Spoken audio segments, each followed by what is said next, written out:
Hello दोस्तों, इस video सत्र में आपका स्वागत है। इस सत्र में हम जिस विषय का अध्ययन करने जा रहे हैं वो अम्ल और क्षारक की अभिक्रिया है।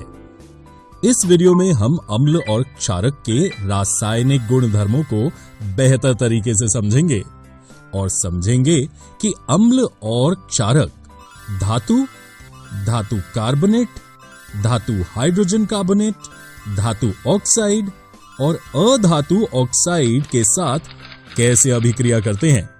साथ ही हम ये भी सीखेंगे कि अम्ल और क्षारक एक दूसरे के साथ कैसे अभिक्रिया करते हैं और इस तरह की अभिक्रिया को क्या विशेष नाम दिया जाता है। आइए अब हम पहली अभिक्रिया से शुरू करते हैं, जो है धातु के साथ अम्ल की अभिक्रिया। आइए इसे एक क्रियाकल्प के द्वारा समझें। दिखाए गए चित्र के अनुसार उपकरण व्यवस्थित करें। अब एक परख नली में लगभग 5 ml तनु सल्फ्यूरिक अम्ल लें और उसमें दानेदार जिंक के कुछ टुकड़े डालें। दानेदार जिंक की सतह पर आप क्या देखते हैं? आप जिंक के दानों की सतह पर गैस के बुलबुले बनते हुए देखेंगे। उत्सर्जित गैस को साबुन के विलयन से प्रवाहित कीजिए। साबुन के विलयन में बुलबुले क्यों बनते हैं? अब एक जलती हुई मूली को गैस के बुलबुले के पास ले जाइए। आप क्या देखेंगे? साबुन के बुलबुले में मौजूद गैस फट फट ध्वनि के साथ दहन नजर आती है। और दोस्तों, क्या आप जानते हैं कि एकमात्र हाइड्रोजन गैस का दहन फट फट ध्वनि के साथ होता है। इससे पता चलता है कि हाइड्रोजन गैस जिंक के दानों और सल्फ्यूरिक अम्ल की अभिक्रिया में विकसित होती है। कुछ अन्य अम्ल जैसे हाइड्रोक्लोरिक अम्ल, नाइट्रिक अम्ल एवं एसिटिक अम्ल के साथ ये क्रियाकल्प दोहराएं। प्रत्येक स्थिति में आपका प्रेक्षण समान है या भिन्न? आप पाएंगे कि सभी स्थितियों में आपका प्रेक्षण एक समान होगा। इन सभी अभिक्रियाओं में धातु अम्लों से हाइड्रोजन परमाणुओं का हाइड्रोजन गैस के रूप में विस्थापन करती है और एक यौगिक बनता है जिसे लवण कहते हैं। अम्ल एसिड के साथ धातु मेटल की अभिक्रिया को हम इस प्रकार व्यक्त कर सकते हैं। इसलिए हम निष्कर्ष निकाल सकते हैं कि धातु मेटल हाइड्रोजन गैस बनाने के लिए अम्ल एसिड के साथ अभिक्रिया करता है। आइए अब हम धातुओं मेटल्स के साथ क्षारकों बेसिस की अभिक्रिया के बारे में बात करते हैं। जब एक धातु मेटल के साथ एक क्षारक बेस अभिक्रिया करता है तो एक धातु लवण मेटल सॉल्ट और हाइड्रोजन गैस बनते हैं। उदाहरण के लिए, जब सोडियम हाइड्रोक्साइड विलयन को जिंक के दानेदार टुकड़ों के साथ गर्म किया जाता है तो सोडियम जिंकेट और हाइड्रोजन गैस बनते हैं। इस तरह हम ये निष्कर्ष निकाल सकते हैं कि अम्ल एसिड और क्षारक बेस दोनों धातुओं मेटल्स के साथ अभिक्रिया करने पर लवण सॉल्ट और हाइड्रोजन गैस बनाते हैं। आइए अब आगे बढ़ें और धातु कार्बोनेट, मेटल कार्बोनेट तथा धातु hydrogen carbonate, metal hydrogen carbonate के साथ अम्ल और क्षारक किस तरह अभिक्रिया करते हैं, इस पर चर्चा करें। पहले हम अम्ल के बारे में चर्चा करेंगे। लवण कार्बन डाइऑक्साइड और पानी बनाने के लिए धातु कार्बोनेट या धातु हाइड्रोजन कार्बोनेट के साथ अम्ल अभिक्रिया करते हैं। आइए इसे एक क्रियाकल्प द्वारा समझें। 2 परख नलियां लें और उन्हें A और B से नामांकित करें।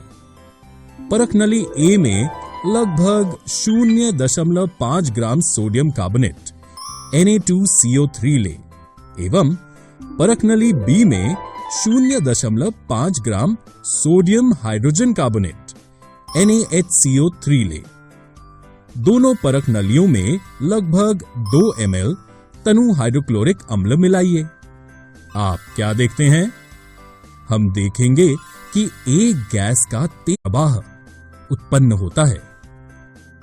उत्पादित गैस को चूने के पानी कैल्शियम हाइड्रोक्साइड के विलयन से प्रवाहित कीजिए एवं अपने निरीक्षणों को अभिलिखित करें। आप देखेंगे कि चूने का पानी दूधिया हो जाता है, जिससे पता चलता है कि विकसित गैस कार्बन डाइऑक्साइड है।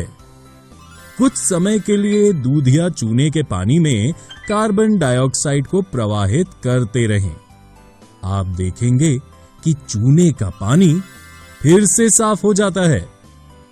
इससे पता चलता है कि अत्यधिक मात्रा में कार्बन डाइऑक्साइड गैस प्रवाहित करने पर कैल्शियम कार्बोनेट का सफेद अवक्षेप जल में घुल जाता है।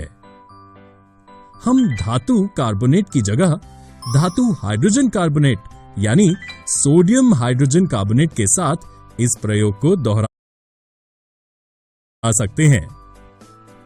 एक बार फिर हमें कार्बन डाइऑक्साइड गैस मिलेगी जो चूने के पानी को दूधिया बना देगी और अत्यधिक मात्रा में कार्बन डाइऑक्साइड गैस को प्रवाहित करने पर दूधिया चूने का पानी एक बार फिर साफ हो जाएगा।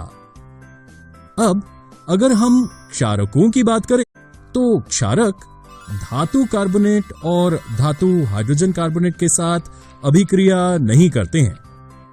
आप सोच रहे होंगे कि ऐसा क्यों? इसलिए होता है क्योंकि धातु कार्बोनेट और धातु हाइड्रोजन कार्बोनेट दोनों क्षारकीय बेसिक हैं। आइए अब अगले प्रकार की अभिक्रिया देखें, जो है क्षारक बेस के साथ अम्ल एसिड की अभिक्रिया। जब एक अम्ल एक क्षारक के साथ अभिक्रिया करता है तो लवण सॉल्ट और जल का निर्माण होता है। आइए इसके बारे में एक क्रियाकल्प द्वारा जानें। एक परख नली में लगभग 2 ml सोडियम हाइड्रोक्साइड का घोल लें और उसमें 2 बूंदे फिनोल्फ्थेलीन विलयन डालें। विलयन का रंग क्या है? इस विलयन का रंग गुलाबी है। अब इस विलयन में एक एक बूंद तनु हाइड्रोक्लोरिक अम्ल मिलाइए। क्या अभिक्रिया मिश्रण के रंग में कोई परिवर्तन आया? हम देखेंगे कि हाइड्रोक्लोरिक अम्ल की कुछ मात्रा मिलाने के बाद गुलाबी रंग गायब हो जाता है और विलयन बेरंग हो जाता है। लेकिन अम्ल मिलाने के बाद फिनोल्फ्थेलीन का रंग क्यों बदल गया? ऐसा इसलिए हुआ क्योंकि परख नली में अब तक लिए गए सोडियम हाइड्रोक्साइड क्षारक के प्रभाव को हाइड्रोक्लोरिक अम्ल ने समाप्त कर दिया है। फिनोल्फ्थेलीन का रंग गुलाबी से रंगीन हो जाता है क्योंकि परख नली में सोडियम हाइड्रोक्साइड का कोई भी क्षारक नहीं बचा है और अभिक्रिया मिश्रण तटस्थ हो गया है। अब इस मिश्रण में सोडियम हाइड्रोक्साइड NaOH की कुछ बूंदें मिलाएं। क्या फिनोल्फ्थेलीन का गुलाबी रंग फिर से प्रकट हो जाता है? आपको क्या लगता है कि ऐसा क्यों हुआ है? ऐसा इसलिए हुआ है क्योंकि सोडियम हाइड्रोक्साइड की कुछ बूंदों को मिलाने के बाद अभिक्रिया मिश्रण फिर से क्षारकीय बेसिक हो गया है। आइए अब हम एक और उदाहरण लेते हैं। यदि हाइड्रोक्लोरिक अम्ल को सोडियम हाइड्रोक्साइड जैसे क्षारक के साथ मिलाया जाता है तो अम्ल द्वारा क्षारक का प्रेक्षित प्रभाव तथा क्षारक द्वारा अम्ल का प्रभाव समाप्त हो जाता है और सोडियम क्लोराइड लवण और जल का निर्माण होता है। चूंकि एक अम्ल और एक क्षारक एक दूसरे के प्रभाव को उदासीन न्यूट्रलाइज कर देते हैं, इसलिए लवण सॉल्ट और जल निर्माण करने के लिए अम्ल और क्षारक के बीच की अभिक्रिया को उदासीनीकरण अभिक्रिया न्यूट्रलाइजेशन रिएक्शन कहा जाए। उदासीनीकरण अभिक्रिया न्यूट्रलाइजेशन रिएक्शन को इस तरह लिख सकते हैं। अब हम अगले प्रकार की अभिक्रिया पर चर्चा करेंगे, जो है लवण और जल बनाने के लिए अम्ल एसिड के साथ धात्विक ऑक्साइड मेटल ऑक्साइड की अभिक्रिया।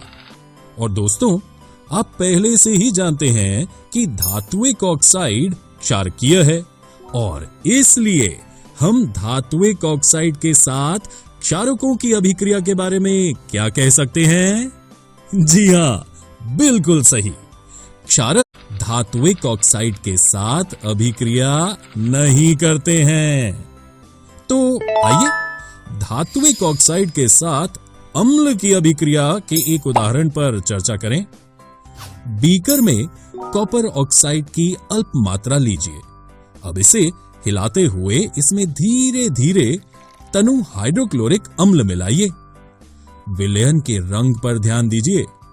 कॉपर ऑक्साइड का क्या हुआ? आप देखेंगे कि विलयन का रंग नील हरित हो गया है एवं कॉपर ऑक्साइड घुल गया है। विलयन का नील हरित रंग अभिक्रिया में कॉपर क्लोराइड CuCl2 के बनने के कारण हुआ है। तो हम ये निष्कर्ष निकाल सकते हैं कि लवण और जल बनाने के लिए अम्ल धात्विक ऑक्साइड के साथ अभिक्रिया करते हैं।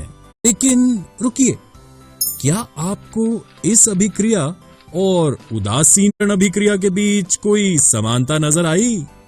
जी हाँ दोस्तों, ये भी एक तरह की उदासीनीकरण अभिक्रिया है। ऐसा क्यों? क्योंकि धात्विक ऑक्साइड वास्तव में क्षारकीय होते हैं और इस ये अभिक्रिया क्षारक के साथ अम्ल की अभिक्रिया बन जाती है। आइए अब एक अधात्विक ऑक्साइड नॉन मेटल ऑक्साइड के साथ क्षारक बेस की अभिक्रिया पर चर्चा करें। अधात्विक ऑक्साइड प्रकृति में अम्लीय होते हैं और इसलिए ये अभिक्रिया उदासीनीकरण अभिक्रिया के समान होती है। अतः अधात्विक ऑक्साइड नॉन मेटल ऑक्साइड को क्षारकीय ऑक्साइड बेसिक ऑक्साइड भी कहते हैं। नमक और जल बनाने के लिए क्षारक अधात्विक ऑक्साइड के साथ अभिक्रिया करते हैं। यदि हम गौर से देखें तो पाएंगे कि अधात्विक ऑक्साइड तो अम्लीय होते हैं, सही। इसलिए ये अभिक्रिया तो वास्तव में एक क्षारक और अम्ल के बीच होने वाली अभिक्रिया है।